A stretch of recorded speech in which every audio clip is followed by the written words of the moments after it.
Boom, here we go. We're being recorded. All right, folks, ladies and gentlemen, a very formal welcome to Daily Power Parsha. Today is February 2nd, 2021, and we are exploring the Torah portion of Yisro, or Yitro, depending on how you want to pronounce it. Either way, as we discussed yesterday, he was the bomb. I mean, he was amazing. Here was a guy who did not grow up with any connection to Judaism, any connection to the Abrahamic tradition. In fact, on the contrary, he was well steeped in all sorts of other practices that would not be considered too Jewish at all. His daughter ends up marrying Moses, and she becomes a member of the tribe. But after the Exodus and after all of the miracles that happened to the people, splitting of the sea, the falling of the manna, all that stuff, he decides, as we discussed yesterday, to check it out and to become a card-carrying member. In fact, he even gives advice about how to set up the system wherein Moses judges the people. So we said this yesterday, and we're going to continue with the narrative, so I just want to quickly recap it. What happened was, and this is fast forwarding a little bit in the chronological narrative, is after the Torah was given and after the aftermath of the golden calf, the sin of the golden calf, was settled. So the routine began. And what would happen is people would have questions or disputes. And who would they go to for the Torah wisdom, for the Torah knowledge? Who would be the one to address the concerns of the people and answer their questions? It was Moses. So you would have, as the Torah says, people were lining up from morning till night to ask for a chance to meet with Moses to address their questions, concerns, disputes, etc. Well, Moses' father-in-law, Yisro, Jethro, sees what's going on, and he says to his son-in-law, it's not right what's going on. It's not good for you. It's not good for the people. There's a better way to do this. And it's all captured by the single word called delegate. You have to delegate, create other judges, other systems of lower courts and higher tier courts and even higher tier courts. And you should be the Supreme Court. I'm paraphrasing, right? You should be at the top. So anything that no one else can answer should go to you. Additionally, you should be the one to bring the people's requests, questions, whatever, to Hashem, to God, and to bring back the response and direct this from God to the people. That should be your job. In other words, you do what only you can do. But if somebody else can do it, then you doing it is inefficient. And this becomes, I think, the first really clear example of the power of delegation. And really, it's not about, losing power. It's about spreading influence. An example that I've given before is the difference between a liquid and fire. If you take a liquid in a cup, let's say you fill a cup up with water, and then you divide the contents of the cup into 8 cups. Well, your first cup is now diminished by every time that you pour it into a different cup, your first cup is diminished. So if we look at power as, let's say, a liquid in that context, so the more power we're giving to others, the more we're losing that power. So simple example, if I have the sole decision-making power, and then I bring a team of people in, and now everybody has a vote, my power is diminished 8-fold. Because I no longer have that power, 8 other people have that power along with me. Whereas if we look at it not as power, but as influence, right? Then the more people that we've trained and established and set up for success in those positions, then it's not diminishing the influence, it's multiplying the influence. So it's a simple question. Power divides. Right? The more power you give to others, the more your power is divided, right? So that's one model. Or the second model is influence. Influence doesn't work with division, but rather multiplication. So Moses training and educating and putting in position multiple systems of judges and courts, empowering people to judge and be wise in Torah and be able to give guidance is not taking away from him, but it's not dividing, his influence. I mean, it's dividing his power, but it's not about power for him. It wasn't about ego. It's about multiplying influence. Hope that makes sense. So let's jump in. Rabbi, I'm sorry. Yeah, Donna, go ahead. So regarding Yisro converting, so what was the process of that? Yeah. And then also, I guess it was more welcome then. Excellent question. Excellent question. So the truth is, here's the truth. The process has not changed. The process is super simple. Hold on, I have to be careful here as I say this. At the core, the process is simple. The reason why it's complicated is, as you'll see in a moment, the process at its core is super simple. Somebody says, I would like to embrace Judaism, the Jewish way of life. I know that I have my own connection with God. I want to choose the specific path of connection that is Judaism. 613 commandments, all the do's and don'ts. Yes, I could live a good life and work on the 7 Noahide laws, but no, I choose 613. I like big numbers. That's where I want to go, right? If somebody says that and they know what they're agreeing to, they know what they're committing to, and they're sincere about it, and they're in it, that's pretty much what conversion is. Then there's some technicalities, maybe a bris, a mikvah, whatever, some technicalities. But essentially, it's somebody saying, I'm in. The reason why conversion today is complicated is because, first and foremost, what those that are involved in conversions are trying to ascertain whether or not the person sincerely wants to embrace Judaism with the 613 mitzvot, or is it for some other reason? That's at the core of why it is more nuanced. I don't know, that's not the right word. Why it's a kind of a more complicated, longer process. At the core, it's the Bet Din, whoever is overseeing it. And there's a local Atlanta Bet Din out of Toco Hills that kind of oversees conversions locally. It's that Bet Din, that court of Jewish law, the rabbis that are on that, being sure that the person is sincere. And once they're sincere, now there's 2 elements though, right? There's sincerity, right? I'm not doing it because of an ulterior motive, because then that's not embracing Judaism, that's embracing something else. So that's number one. But also the second point, which is I should mention, is the person has to know what they're committing to, right? Because if you turn around and say, well, I didn't realize that you got a Shabbos. Oh, kosher, that's what kosher is. Well, then I'm out. So you don't want that happening. So the person does have to have a knowledge of what kosher is, Shabbos is, and usually the Bet Din wants to see the person kind of, acclimating to that before they say, all right, let's make it happen.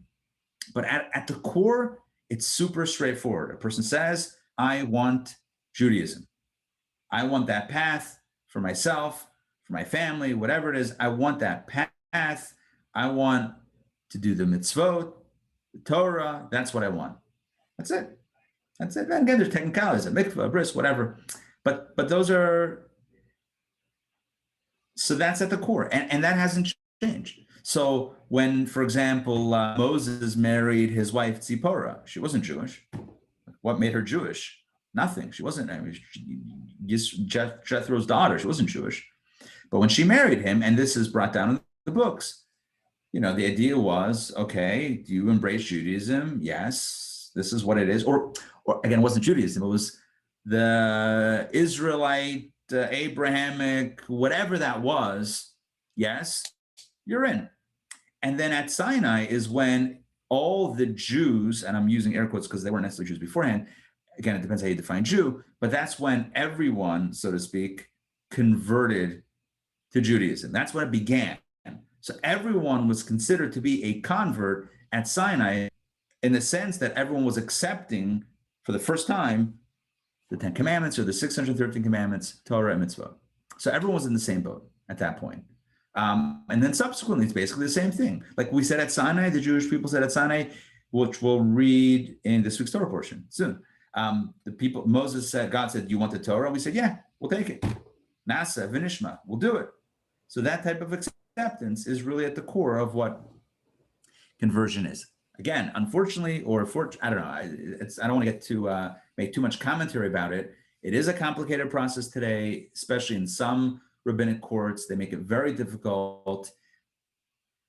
Again, it's the rationale behind it is to make sure that the person is sincere about it, they know what they're getting into, and that it's legit. Is that taken sometimes too far? Is it put as a barrier? Is too much of a barrier put up? Again, that's for another conversation, and there's certainly ways to improve it, but that's at the core of what conversion is and what it's been. What is the fear that if someone says they're going to perform the mitzvah, but then they don't, so that's the negative? Well, no, yeah. So I mean, look, if it's really about, it's a good question. It's like, what's the big deal? Like, what's the worst that can happen? The rabbis are, whoever the bet in, they take the responsibility seriously. And if they're saying that this person is now officially a member of the tribe, they want to be sure that's a legitimate thing, that it's not going to be walked back. It's like the person will be like, well, let's say if a person does it for a relationship, well, the relationship didn't work out, I'm out. It just creates a lot of havoc within a community when you have, sorry? Like a marriage vow. I mean, it's supposed to be for life and for real, like a marriage vow. Yeah, and so again, the rabbis, they feel that it's a big responsibility for them to take. They're the ones that are, pledging before God. Yes, this person is legit. So they just want to be sure that's the real deal. I mean, the rabbis that I've spoken to that are on this, and I'm not part of this bet then, but the rabbis that I've spoken to, they're all reasonable and they all have the best interests in mind. And really, it's about just making sure that the person is sincere and also knows what they're getting into, because you can't, there shouldn't be any misunderstanding on any side, right? There's no point to portray, Judaism as, something that it's not, that it's, it's no big deal. It's just a few things that you got to do. This is what it is. So anyway, that's a little bit about conversion. Hope that clarifies. All right, let's jump back in. So Jethro, essentially, at this point says, I'm in, right? All my other stuff, forget about it. This is, I've been waiting for this. This is my calling. I'm in. He gives advice. And let's see how Moses responds. This is going to be here it is. I think this is it. Let's see if this pops up. Yisro. Ta-da! All right, here we go. So Torah reading. This will be the third reading for Tuesday. All right, and Moses responds to his father-in-law's advice. Oh, well, what a short reading. Okay, we may have to leak into tomorrow's reading to get some more stuff. All right, look what it says. Moses obeyed his father-in-law. Boom, and he did all that he said. That's fantastic. The word obeyed, I don't know. To me, that's like a loaded word. Obeyed is like, okay, fine. I don't know. Maybe just to me. The word in Hebrew is vayishma, like shema, like Shema Yisrael, which means heeded. Sorry? My translation says heeded. H-E-E-D. Yeah, look, I mean, the Hebrew, I'm with you. Yeah, I'm with you. Heed. So look, the Hebrew says vayishma. Vayishma means listen, but it's not just listen, but listen and follow.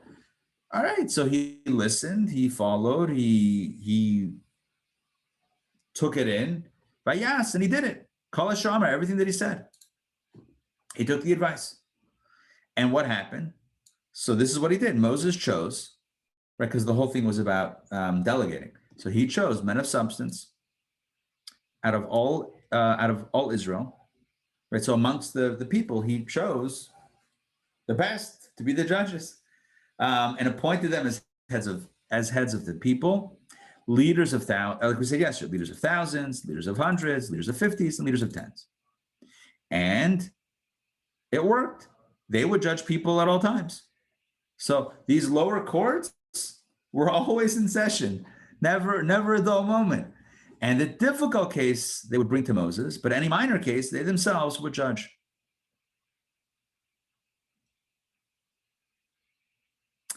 Moses saw his father-in-law off, and he went away to his land.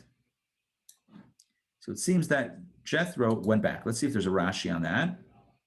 Oh, look at that. Coming up huge right there. Look at that Rashi. Look at that Rashi. What did Jethro go home to do? To convert the members of his family. Look at that.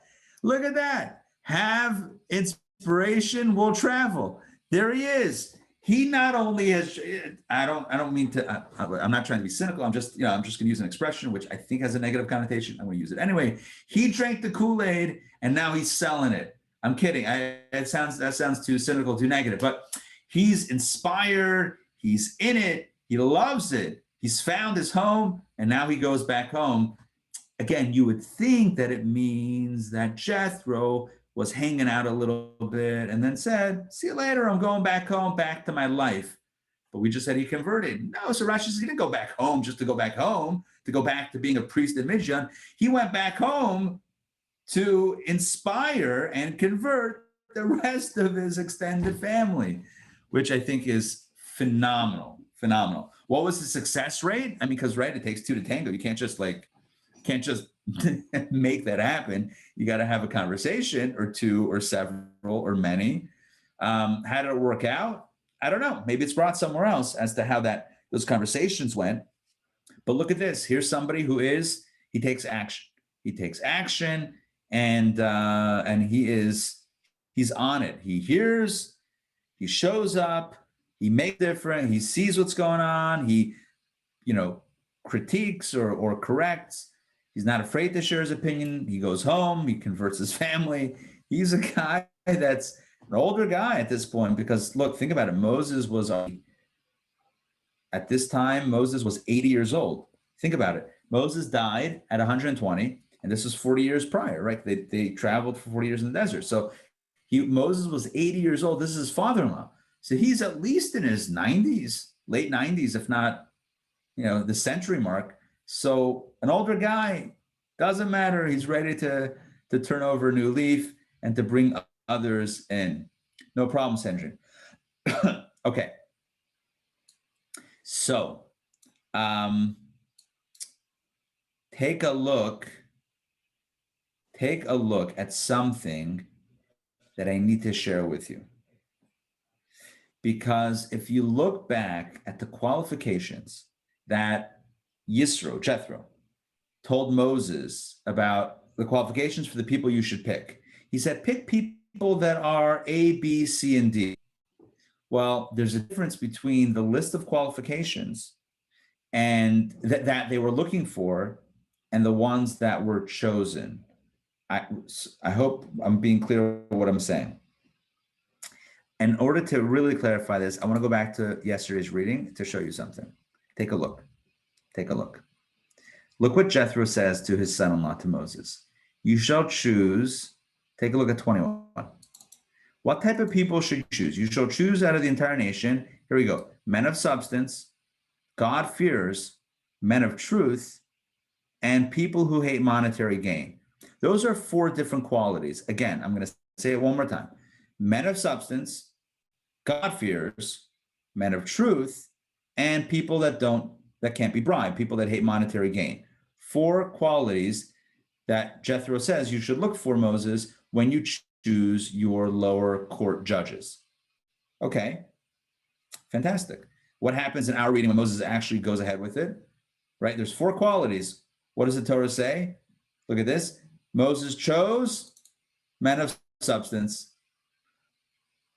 Wait, what about the other 3 qualities? What about God-fearing? What about I forgot the other one. What about people who hate monetary gain? He just chose men of substance. That's just the first quality, Anshe Chayil.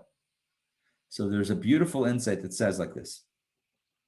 We might be looking for the perfect person, whether it's for a job, for a judge, for a spouse. Sometimes you work with what you got. Right?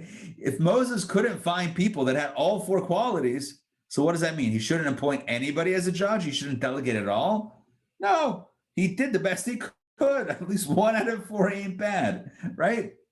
You have a wish list of qualifications. men of substance, God-fearing, I'm forgetting one of them, and people that don't like monetary gain. If you only find men of substance, done. That's who we want. You're in. That's it. You're hired.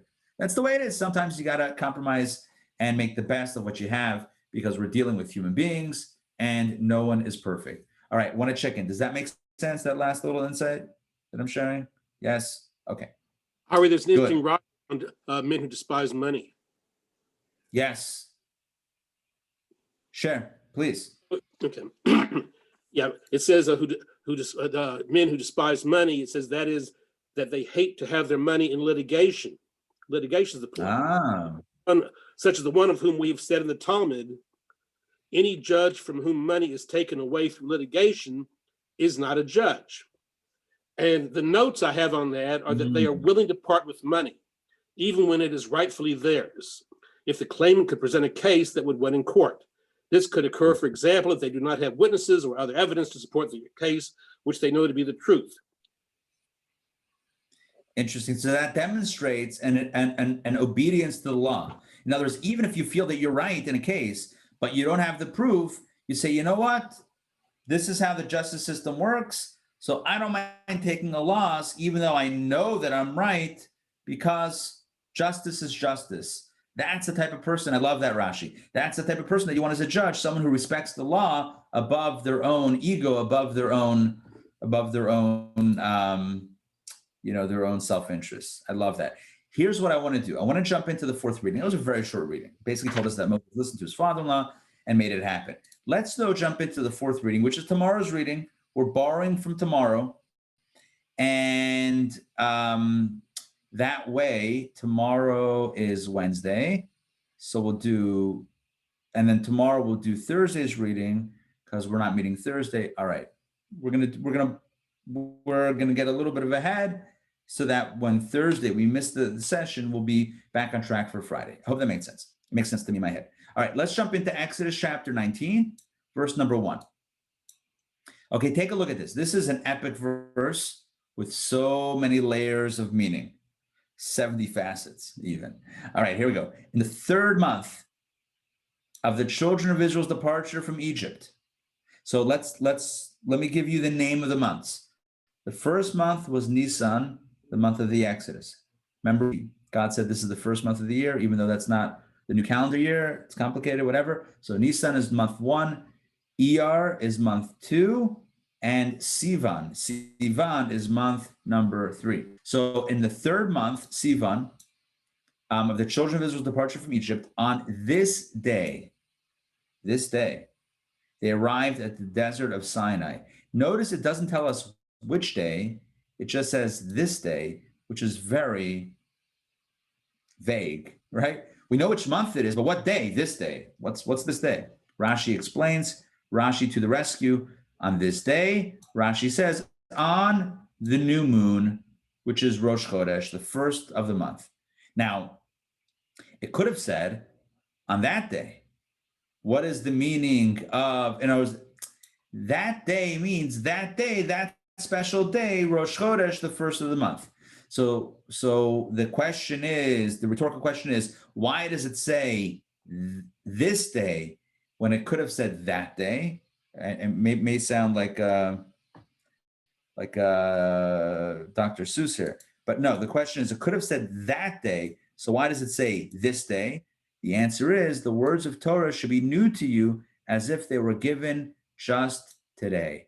In other words, every day we should feel like we are this day approaching Mount Sinai and receiving the Torah. That's what the Torah alludes to the arrival at Mount Sinai, the desert of Sinai, by calling it by Yom Hazeh, this day. This day means this day. Which day? February 2nd, 2020. It's not history, which is his story, someone else's story, someone else's narrative in the past. That day, it's this day, it's my story, it's my Torah, it's my connection, it's my commitment happening right here, right now. That's something that we're meant to kind of experience every single day, this embracing commitment of Torah and Judaism from a fresh perspective. So that's what it says. The third month, on this day, which is Rosh Chodesh, they arrived at the desert of Sinai. So I'm just going to give you the date. The 1st of Sivan. I'm going to write it. You know what? I'm going to write it in the chat box. I don't use your chat box a lot, but I'm going to write it in the chat box. 1 Sivan 2448. Boom. I even all capped it. Right? 1 Sivan 2448. That is the day, Rosh Chodesh Sivan, in the year 2448 from creation, that they arrived in the Sinai desert, getting ready to receive the Torah at Mount Sinai. All right, take a look. Verse 2. Oops, verse 2. Oh, 1 second. 1 second. No.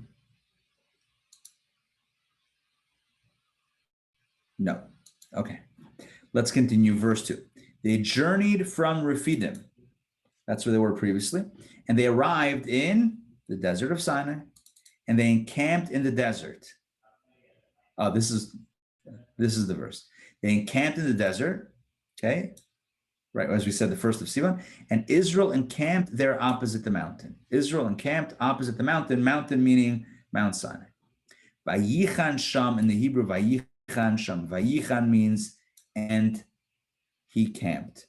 What's interesting is, in the Hebrew, Vayichan means he in the singular, or the singular individual, that the one camped. In Hebrew, you would say Vayachanu for the plural, they camped. So why does it, I know in the English it says Israel, but it's not very specific to the Hebrew. The Hebrew says Vayichan, which is a singular term. So why does it refer to the Jewish people in the singular, not the collective?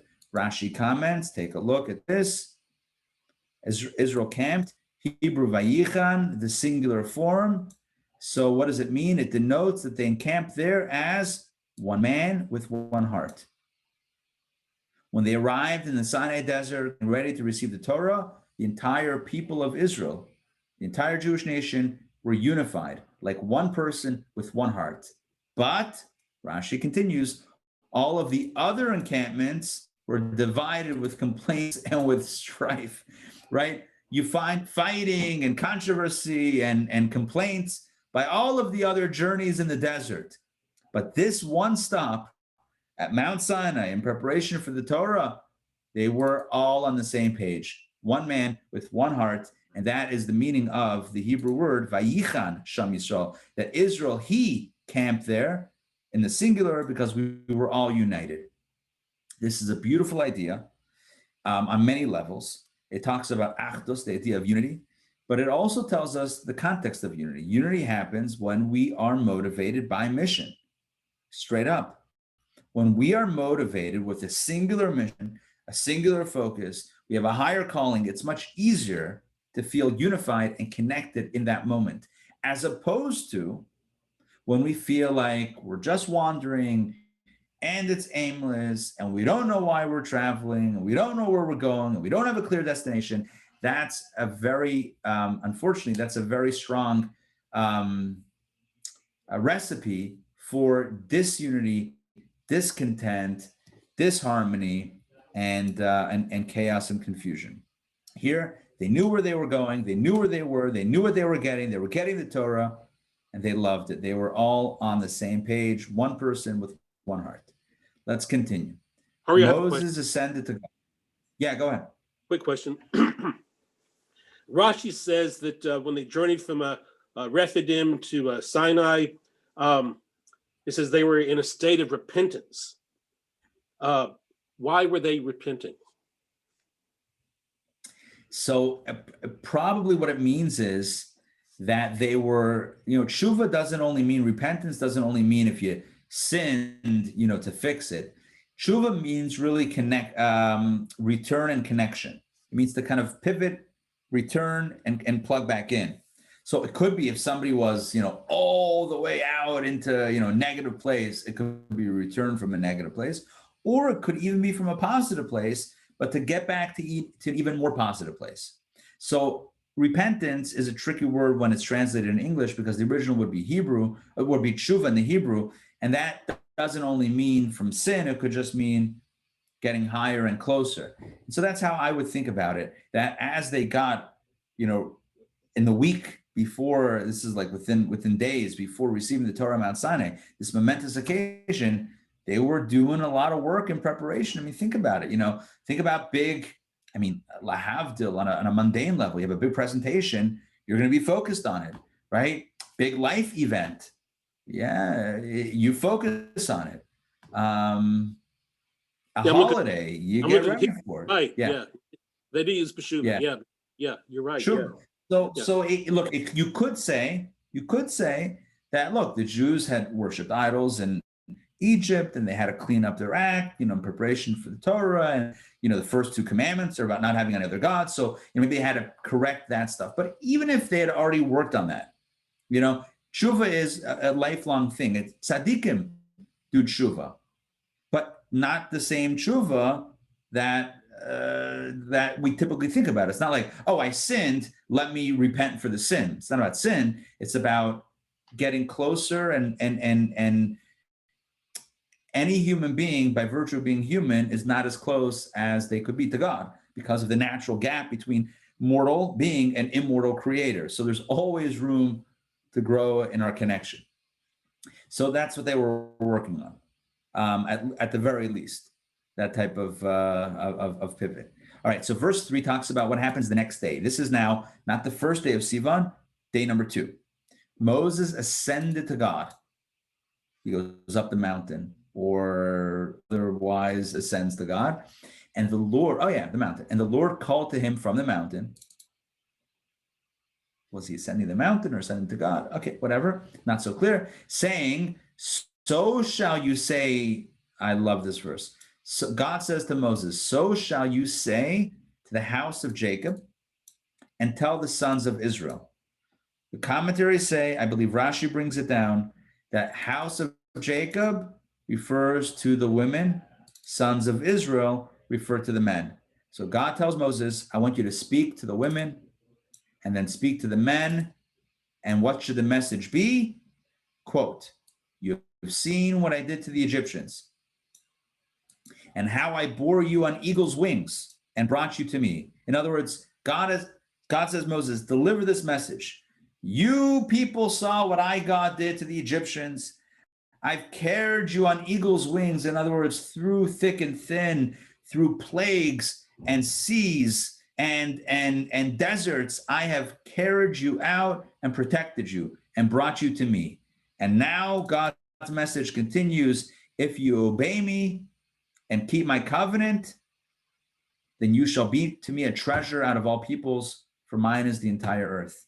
And you shall be to me a kingdom of princes and a holy nation, These are the words that you shall speak to the children of Israel. In other words, basically, this is setting up for the ask, will you receive the Torah? Will you accept the Torah? It's basically God getting down, so to speak, on one knee and saying, will you marry me? Will you accept my Torah? It's a vulnerable spot. So God sets it up by saying, remember what I've done for you, the way I carried you out of Egypt, protected you, and I'm ready to enter into this bond with you, this very unique connection. Of course, God is connected with every being, with every human being. God is connected with all life, certainly with every human being, with a special connection. What God is saying here is, I want to give you the Torah and create another type of relationship if you'll accept it. A relationship that's not bound by, the 7 Noahide laws, but 613 specific commandments, a much more elaborate type of obligation. So will you say yes? And we haven't gotten to the ask yet, but this is the opening of the message that God tells Moses to relate to the people. But one thing that I mentioned before that I want to point out, and then I think we'll probably close it out, is that God first tells Moses to speak to the women and then speak to the men. The reason is because women, especially Jewish women, are always the influencers. And God said, first speak to the women and explain what's going on, and then speak to the men, and your life is going to be much easier if you are able to have that conversation first with the women and then the men, because the women are the natural. I mean, I know I've said in the past few weeks about the 600,000 and, the men were the head of household, but that's in name only. The reality is that it's the women who create, the women in the family who create the atmosphere of the home, and it's certainly the spiritual atmosphere of the home. That's per our tradition. That's literally the definition of Jewishness. Goes by the mother, and so the first approach here is to quote the Beis Yaakov, the house of Jacob. And you should know that this phrase Beis Yaakov, the house of Jacob, is the name of one of the largest systems of Jewish seminaries and schools for women and girls in the world. Beis Yaakov is a worldwide system of schools and seminaries for women, young women, to study Torah, and it's named Beis Yaakov, based on this verse right here. Okay. One question. Yeah, go ahead. I have a note here. What is Mechilta, by the way? What does that mean? It's one of the midrashic sources. There are different midrashim. One is called Bereshis, Shemos Rabbah, Mechilta. Just different midrashim. Well, it says in Mechilta, whatever, Rashi explains the apparently superfluous so. It says the Talmud, Shabbos 88a, relates that God uprooted Mount Sinai and held it over the heads of the Israelites, threatening to bury them if they did not accept the Torah. Why was this necessary? Did the Israelites not say on their own initiative, we will do and we will listen? Anyway, it goes on. But the idea of Mount Sinai being held over their heads? Yeah. I'm pretty sure that's a little bit later in the narrative. Isn't that a little bit later in the narrative? No, this actually refers back to about Moses 6 is so you should say in this language and in this order. It's before, so that's the point. So shall you say to the house of Jacob and tell the sons of Israel. That's interesting. There is a verse. There's another verse. No, yeah. So there's another verse that talks about the Jewish people standing beneath the mountain. Now, it's typically translated as at the foot of the mountain, but literally it means beneath the mountain. And my recollection is that that's where that midrashic statement goes. That what does it mean that the Jews were standing beneath the mountain, literally beneath the mountain? That God lifted up the mountain and held it over the people's heads and said, if you'll accept the Torah, great. If not, poof, this is where it's going to end, which begs the question, the people had already said that they want the Torah, so why the coercion? What does it mean that mountain was lifted over their heads? Did that literally happen? So because you raised it, I was planning on mentioning it in one of the subsequent days, but if you raised it, I'll quickly give you the mystical insight. The Alter Rebbe writes in the Likutei Torah, in his weekly discourses, Hasidic mystical discourses on the Torah readings, he explains that this wasn't a mountain held over their heads, literally, but a mountain is a euphemism for love. Why? Because love is a big emotion. If you think about intellect, it's kind of like calm and cerebral. It's like kind of flatline. But if you think of emotions, and they're very volatile, it's kind of like there's a landscape and then there are mountains, right? Zigzag, up and down and up and down. That's like emotions. Well, what's the first emotion within the spirit, the Kabbalistic emotions? Chesed, love, loving kindness. So love is a mountain. So what it means, again, symbolically, literally the mountain over their heads, I don't know, but symbolically, it wasn't coercion. It was the idea that God had demonstrated so much love that it's almost like we were forced, it's almost like we as a people were forced to say yes. How are you going to say no? Someone who did so much for you, someone who rescued you from Egypt, someone who allowed you to cross the sea, someone who has provided for you, manna from heaven, and they're asking you, will you accept the Torah? You're going to say no? Right after all that, they say, will you marry me? And you're going to say no? So it was the pressure of all the love mountain that God had shown us that kind of coerced us to say yes. The Talmud or Mechilta or whatever continues to say, I just want to finish off the end of that insight that Mark raised, that when did the Jewish people really accept the Torah, really accept Judaism without any love coercion. It's in the times of Haman, times of Purim, which is our upcoming holiday. It actually works out perfectly that we mentioned this. The times of Purim, there was a threat looming over the Jewish people. And the Jewish people could have said, you know what? It's been real, God. It's great. But now by being Jewish, we have a bullseye on our back. We're out. It was nice when it was loving and amazing, but now it's dangerous to be a Jew. We're out. The fact that the Jews stuck with God, the fact that the Jews stuck with Judaism, with Torah, with mitzvot for a full year under the leadership of Mordechai and of course Queen Esther and everything, but the fact that they stuck with it, the Talmud says, that's when they finally embraced it from their own volition, not because it was too good to say no to. They could have said no to it then. They could have said, you know what, we're out. It's getting difficult. It's getting rough. We're done. They didn't. They stuck with it. And that's when they fully embraced Judaism. So what first began at Sinai really culminated with the experience of Purim, with the Jews really opting in, even when the chips were down. It's easy to buy in when the stock is hot. I think that's the point of the mountain being lifted over their head. It's easy to buy GameStop when the prices are going through the roof. But it's a little bit harder, right? Do not take this as financial advice. That's not my intention. But when the chips are down, when the stock is cold, when everyone's dropped it, when everyone's abandoned it, and you're like, do I believe in it or not? Right? It's not about anybody. There's no external pressure. Yes or no? It's about me. Yes, I believe in it. I'm hitching my ride or something to God's wagon, whatever the expression is, right? Even though it looks like it's tanking, that's where I am.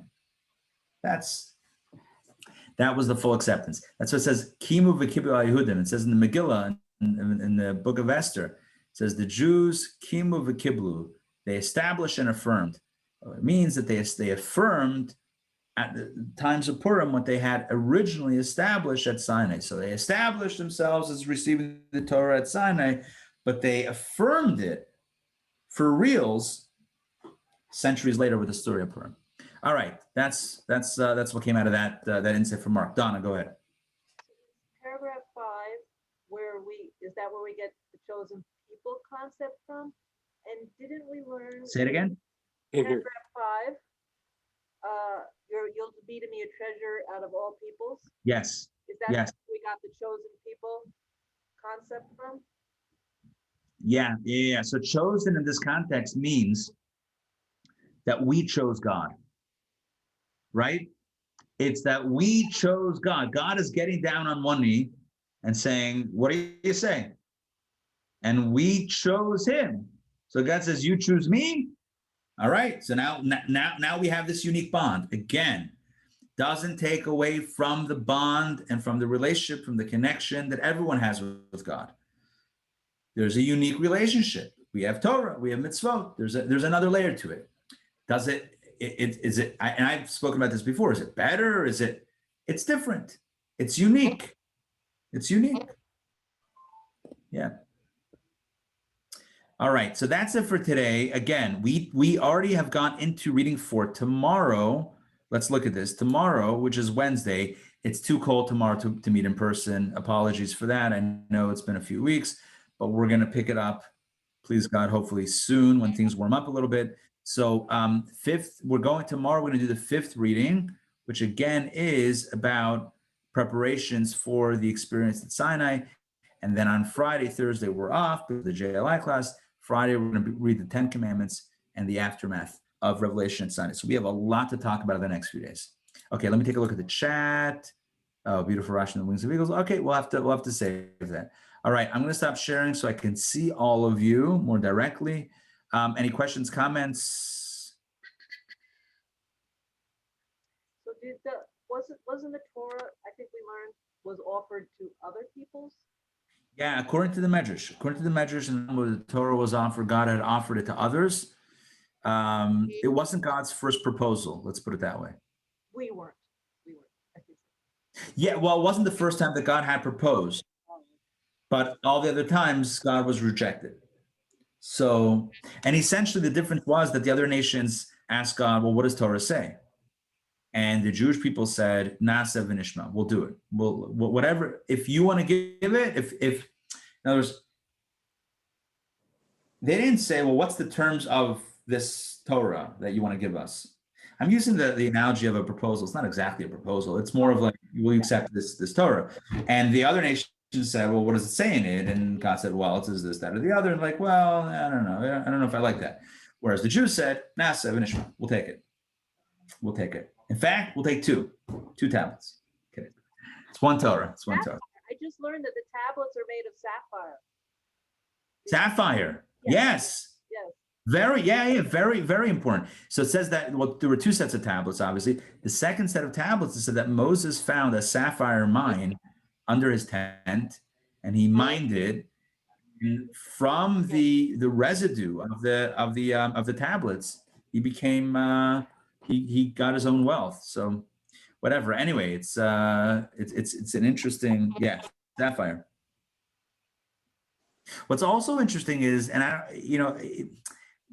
a lot of Jewish symbols somehow have been influenced by art that's out there. The tablets were not curved. They were not like with the curved top thing. That's all, even though that's been depicted everywhere you look, according to our tradition, they were squares. They were squares.